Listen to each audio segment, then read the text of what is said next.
the Washington Civil and Disability Advocate YouTube, and today we're going to be talking about the process of receiving SSDI or SSDI, Supplemental Security Insurance or Social Security Disability Insurance. Before we get started, I'd like to remind you that any materials provided by Washington Civil and Disability Advocate are for informational purposes only and are not legal advice. WACDA is not responsible for the consequences of your reliance on any informational materials provided. Your use of informational materials does not create an attorney-client relationship or any other relationship, or the expectation of confidentiality between you and WACDA. Views expressed in informational materials are those of the individual author and may not reflect the views of WACDA or its individual staff members. If you need legal advice, you must seek advice from an attorney regarding specific legal issues. If you are seeking assistance with Social Security cases, please consult a lawyer. Let's start by looking at what's provided by each of these programs. These programs are designed to be assistance for people with disabilities who are not able to work. They provide a monthly stipend that is based on the federal minimum wage. This stipend is higher for blind people versus people with other types of disabilities because of historic advocacy by the National Federation of the Blind.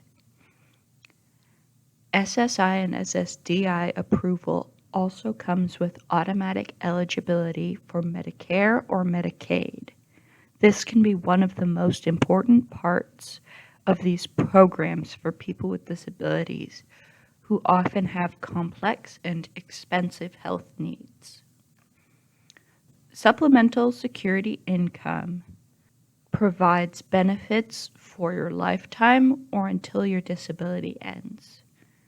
Social Security disability insurance is based on the amount of time that you spent working and the amount that you've paid into the Social Security program to then receive those benefits, so they can run out over time. Your benefits may be reduced based on any income that you have that does not meet a full-time job or a level of assets that you have saved up over time. Let's talk about some of the procedural steps that are taken when you're first applying for SSI or SSDI. The case is initially considered by an SSI medical consultant. These medical consultants are certified medical doctors who work for the Social Security Administration and are meant to provide an impartial review of your medical records and give their medical opinion about whether you qualify for the program. The first appeal is called reconsideration and takes the case to another SSI medical consultant. From there is where you move into more of a legal realm than a medical consultant.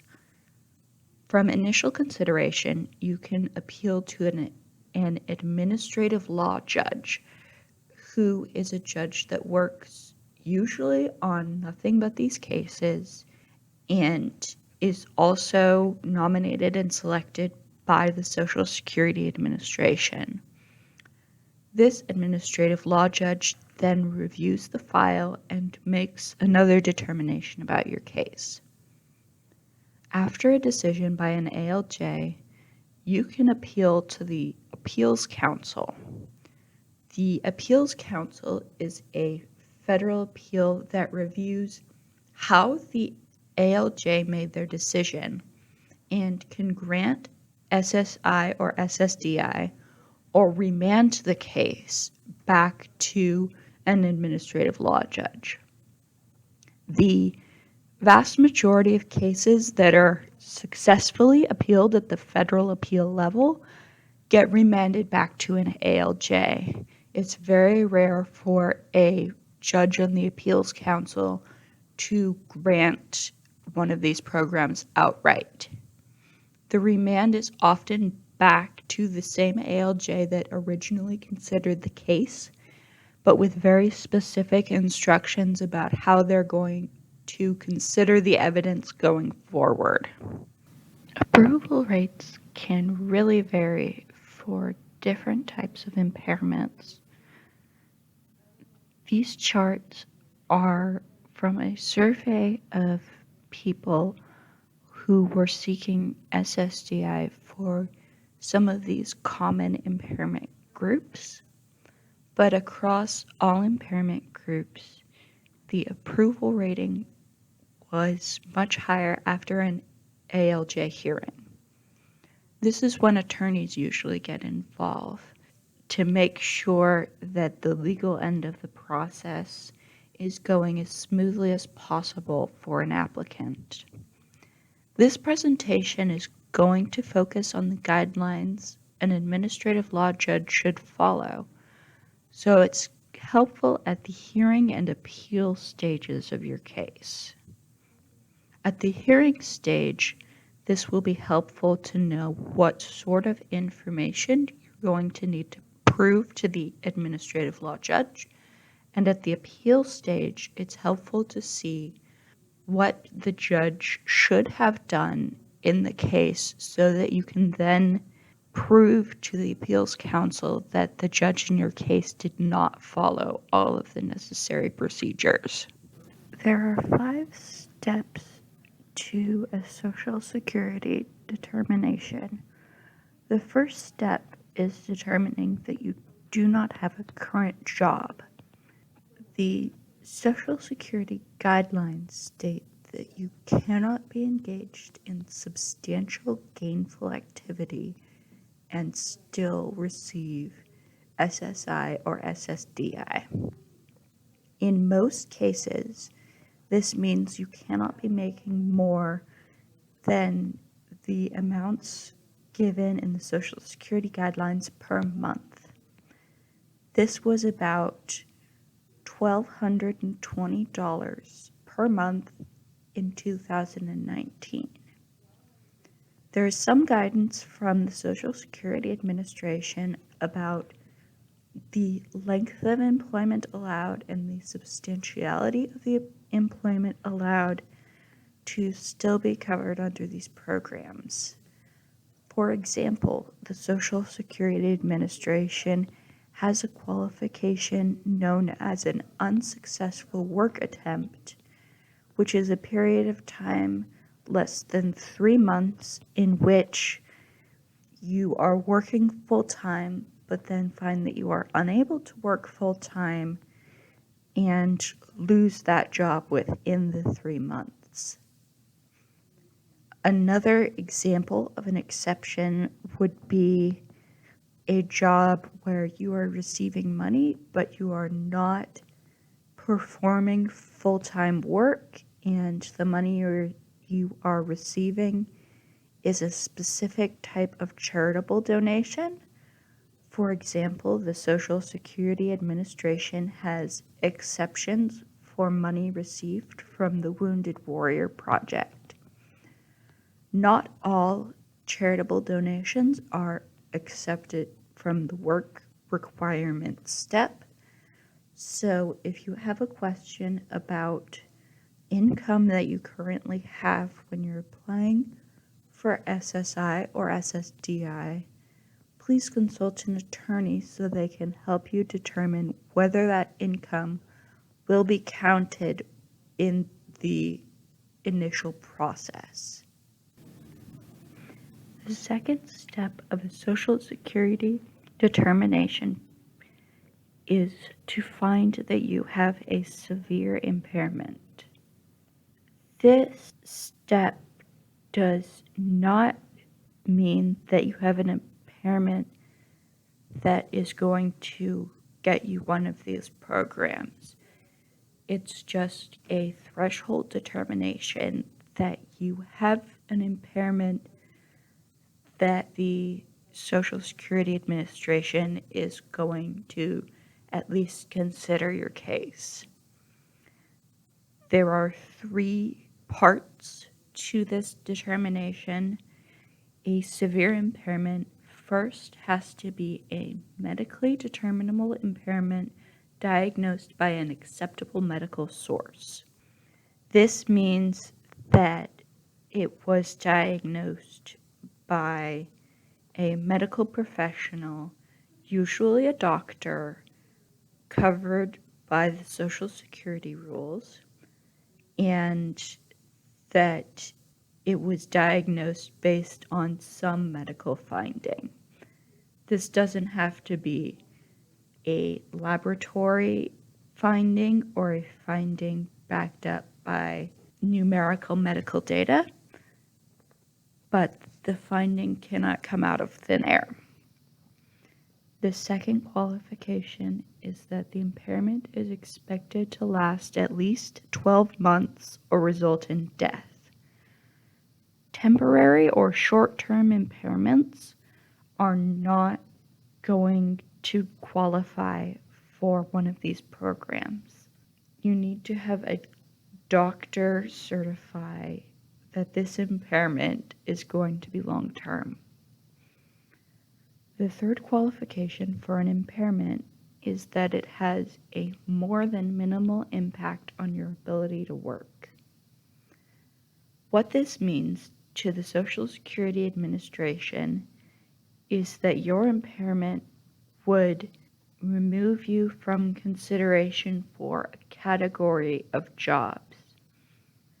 For example, someone with limited use of their hands would be excluded from jobs that require extensive use of the hands, or someone with asthma triggered by dusty environments would be excluded from work in environments where dust and debris is inevitable.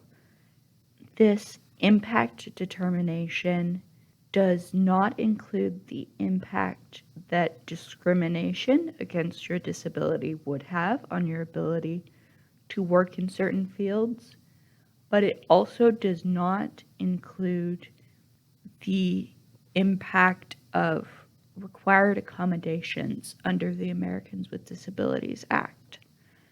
So if, for example, a job normally requires extensive use of the hands, but your employer would be required to provide you with reasonable accommodations so that you could perform that job anyways, the Social Security Administration would still consider your impairment to have a more than minimal impact on your ability to do that type of work. The third step is to evaluate your medical record against Social Security listings. If you meet a listing, this means you're automatically accepted into the Social Security program. You don't have to go through further steps. Listings are indications of a severe medical problem. They are much more significant than what is required to receive one of these benefits through the other steps of the program. Most of these listings are based on set medical readings, but the administrative law judge examining these listings has to believe that these medical readings are credible and measure your current state rather than, for example, a reading taken while you were in the hospital dealing with a condition you've now recovered from. Here are 2 examples of Social Security listings so you can get an idea of how these listings are determined. On the left, we have the listing for symptomatic congenital heart disease, which is characterized by a variety of medical readings, like hematocrit, arterial oxygen saturation, and pulmonary arterial systolic pressure. It's usually very clear whether or not your medical readings meet a listing like this, and it's rare that your case will make it all the way to the administrative law judge stage if you meet one of the listings with extremely clear medical readings like this. On the right side, we have an example of a less clear listing for neurodevelopmental disorders. Mental disorders are generally following this format.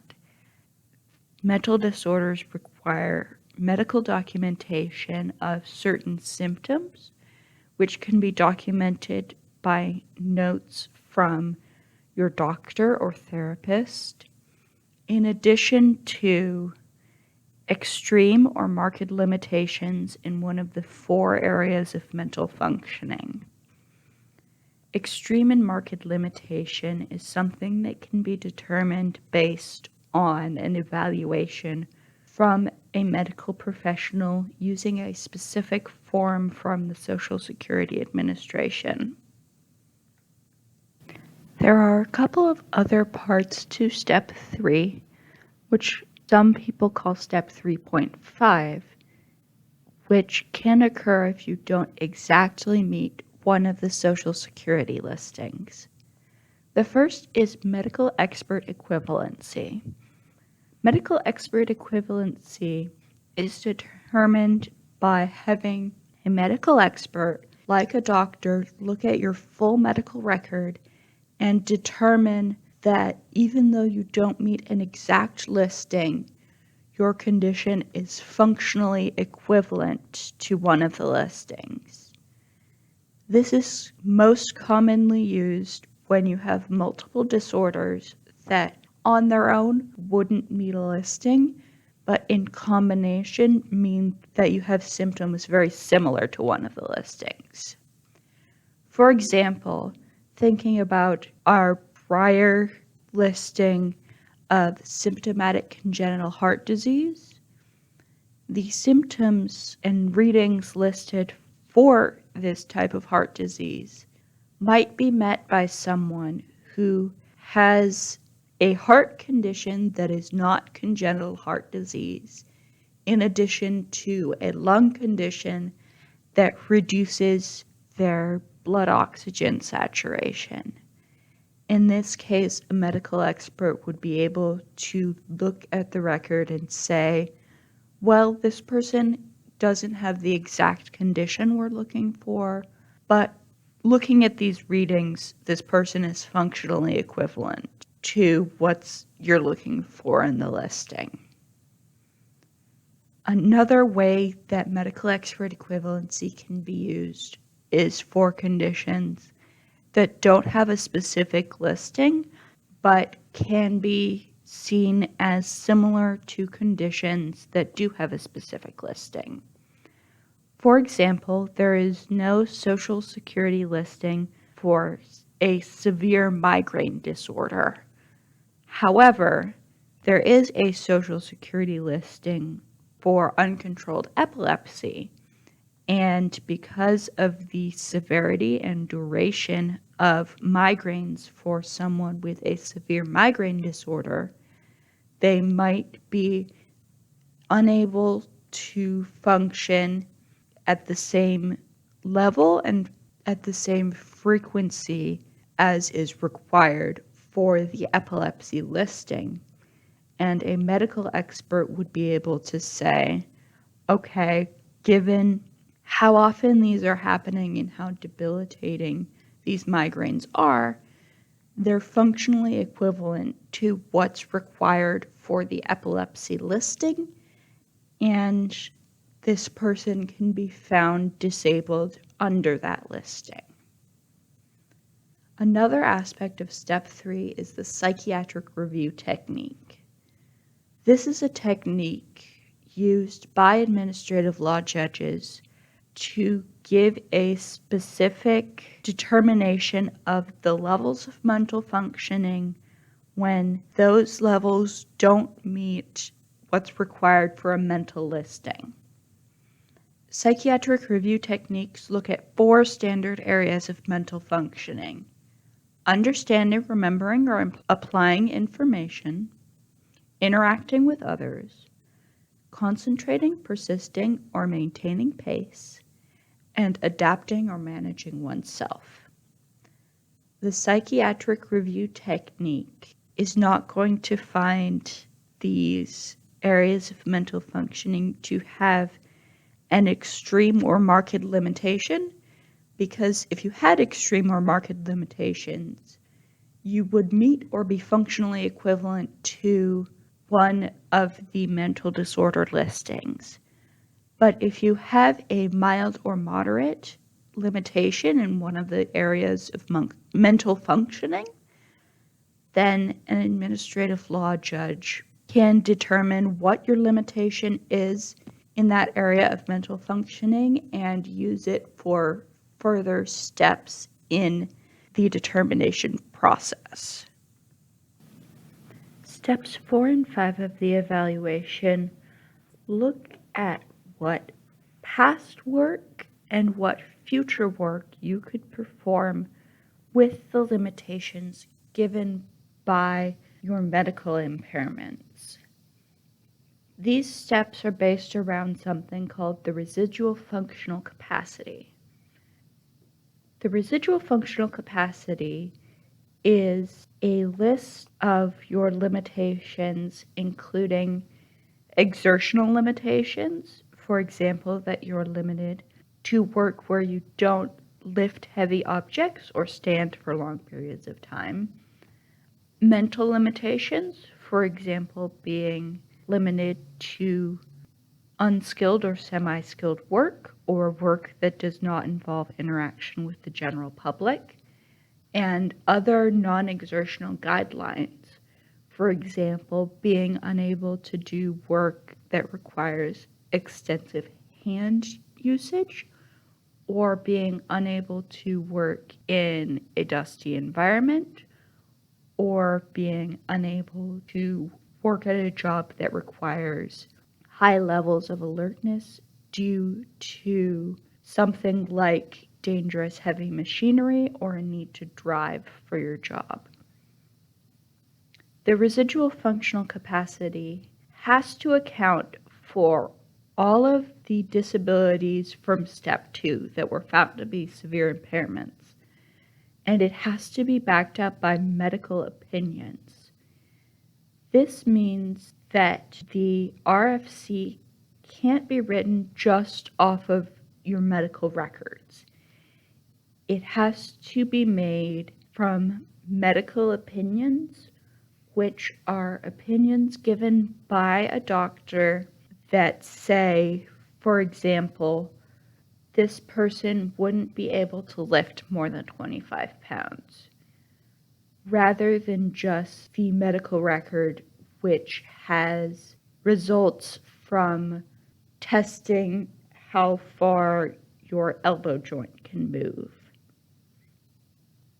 The medical record also has to contain opinions from doctors who treated or specifically examined you, the claimant. Medical opinions made solely by the Social Security medical consultants can be used to back up the residual functional capacity, but can't be the sole creator of the residual functional capacity. The opinions from people who actually treated you, actually interacted with you, are supposed to be the most important when creating a residual functional capacity. Step 4 of the process compares your residual functional capacity to your past relevant work. Your past relevant work is based on how you performed that job. For example, if in that job you had to lift more weight than the Department of Labor guidelines for that type of job, that would be relevant when comparing your RFC to your past relevant work. But past relevant work includes jobs that no longer exist and jobs that you're not going to be hired back to. The Social Security Administration, in both steps 4 and 5, does not include in their labor market determinations an evaluation of whether you would be able to find a specific type of job or whether these jobs are generally available to people or these jobs are generally highly competitive and already taken by other people in the labor market. Step 5 steps beyond your past relevant work and looks at the entire job market as determined by the Department of Labor to see if there are any jobs that you could perform based on your residual functional capacity.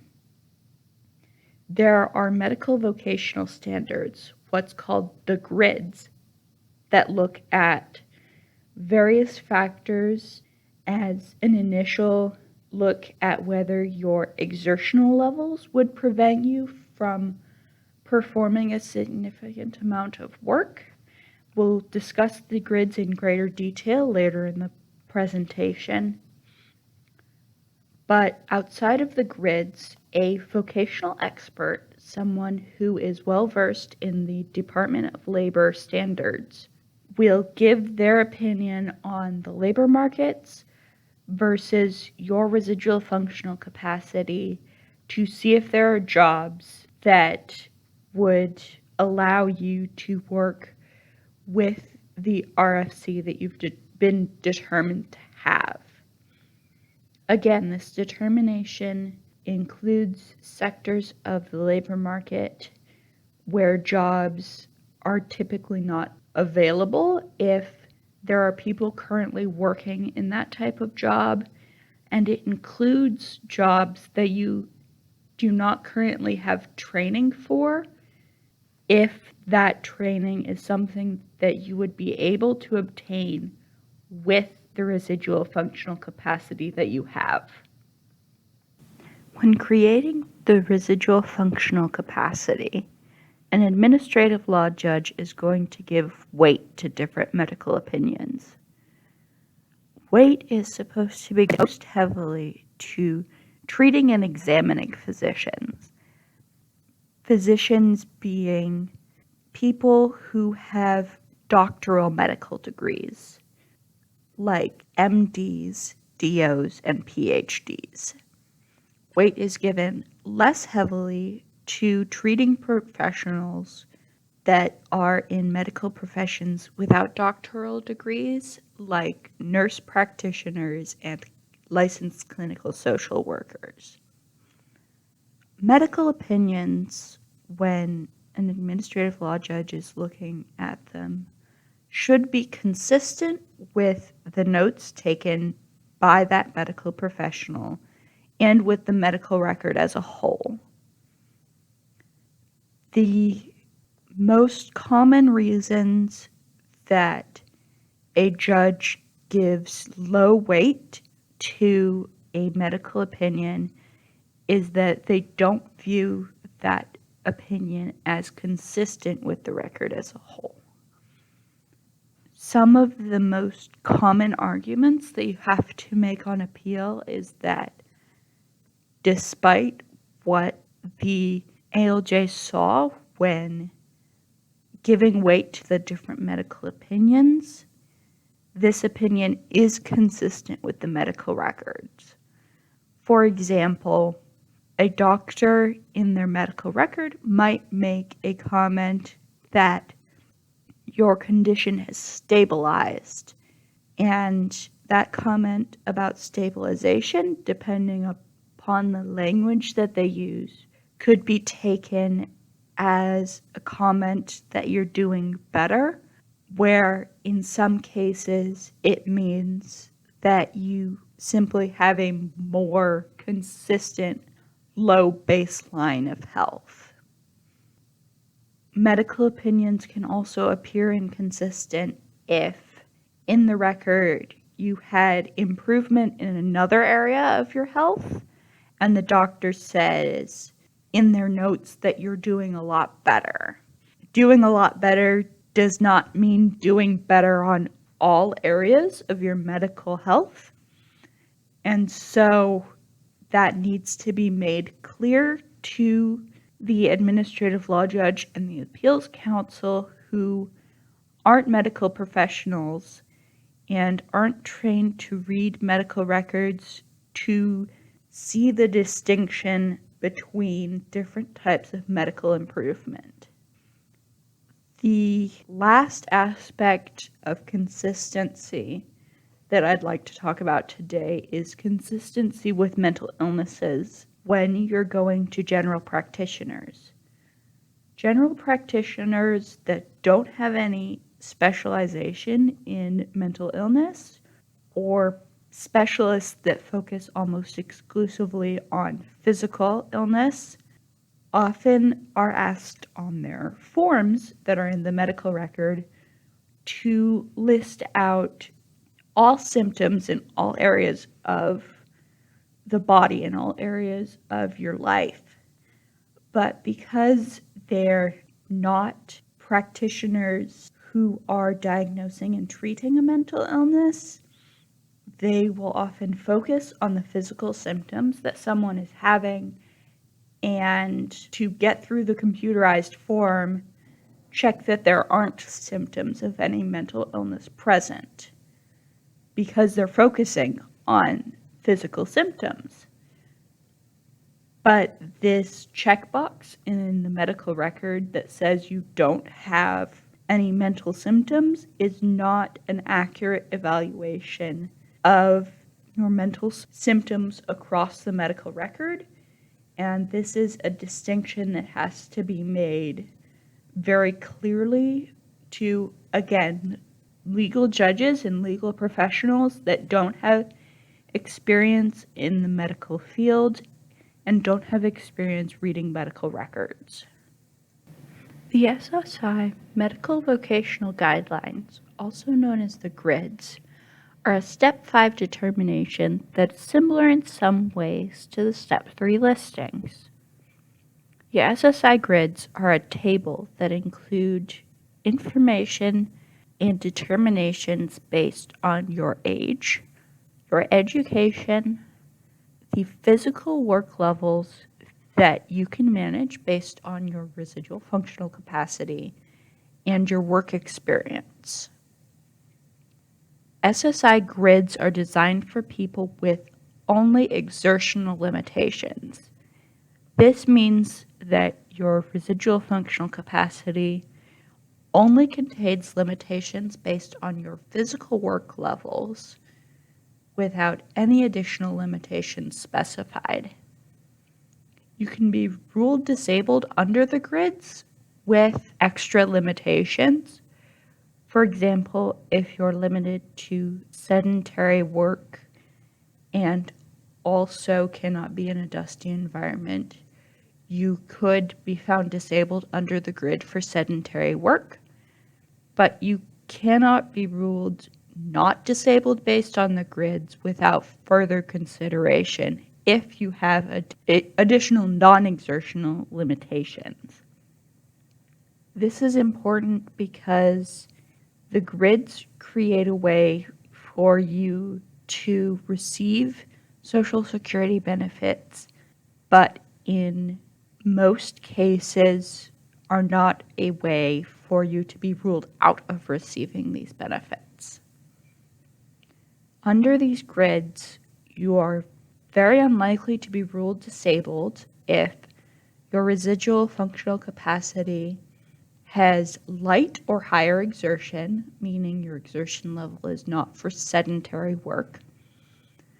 If you are what's called a younger individual from ages 18 to 44, or if you have a college degree that provides entry into a specific skilled field. This is an example of a Social Security grid table. It lists at the top that this is the grid table for sedentary work, and the different rules in this Social Security grid are arranged first by age, with advanced age being the lines shown, then by education and work experience. In this case, if you were of advanced age and had limited education and worked in unskilled, semi-skilled, or skilled jobs where your skills are not directly transferable to another field of work, you'd be found disabled.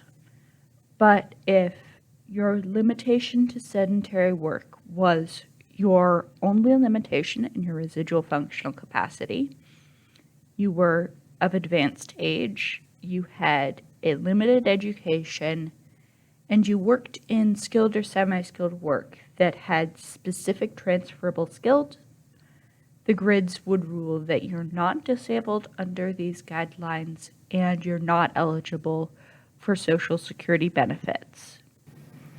Another set of rulings from the Social Security Administration are what are called SSI Frameworks. SSI Frameworks are major framework rules from the Social Security Administration about automatically finding someone disabled. There's specific regulatory guidance. Typically, to meet a framework, you're going to be disabled in such a way that you wouldn't even qualify for one of the grids. Social Security Rule 8310 says that you are found disabled if you cannot perform even sedentary work. For example, sedentary work requires you to sit or stand for the full 8 hours of a standard workday. If you cannot sit or stand for that long, for example, if you have a spinal disorder, that means you would need to lie down after 2 or 4 hours of work, then you would be found disabled under 8310. SSR 8515 is a very similar rule, but for mental conditions, that says if you cannot perform unskilled work, you will be found disabled. For example, if you cannot perform simple tasks that are standard in assembly work that are meant to be learned without extensive training, you would qualify under SSR 8515. SSR 96-8P is a slightly different framework that says if you will be unable to work full-time, you are disabled under this framework. For example, if you're going to miss work unexpectedly more than 4 times a month because of a condition that fluctuates in severity, that causes sudden decompensation, or that requires frequent medical appointments that would bring you below the threshold for full-time work in a consistent and significant way, you would be found disabled under SSR 96-8P. To wrap up this presentation, let's talk about a couple of special types of cases that are going to be determined in a very different way than other Social Security cases brought under these frameworks. The first is the case of drug use. People who use drugs or abuse alcohol have to prove to the Social Security Administration that their medical impairment is not caused by their continued use of drugs or alcohol. Basically, what this rule is asking is whether they would still be disabled under Social Security criteria if they never did drugs or drank alcohol again. Someone applying for Social Security does not have to prove that they are currently clean and that they are not using drugs or alcohol, just that they still would not be able to work if they stopped using drugs or alcohol. It's generally pretty difficult to prove that you would still be disabled without use if you do not have a period of time where you were not using drugs or alcohol in your medical record to point to for the proof of that impairment. Another special case is Social Security payments for children. Parents of children with disabilities that meet certain separate criteria that are an estimation that these children won't be able to work when they grow up can receive Social Security payments or access Medicare and Medicaid on behalf of their children. Social workers, school workers, and teachers play a big role in Social Security payments for children, much more so than they would in determinations for adults. And the determination process tends to be much more complicated for children. So if you're going to be applying for Social Security for your child, it's advisable for you to get an attorney even at the beginning stages of the process, even more so than it would be for another person. That wraps up our Social Security Disability Insurance video. If you have any questions about this video, please leave them in the comments below. But if you have questions about your specific case, we would advise contacting an attorney to help you through the Social Security process.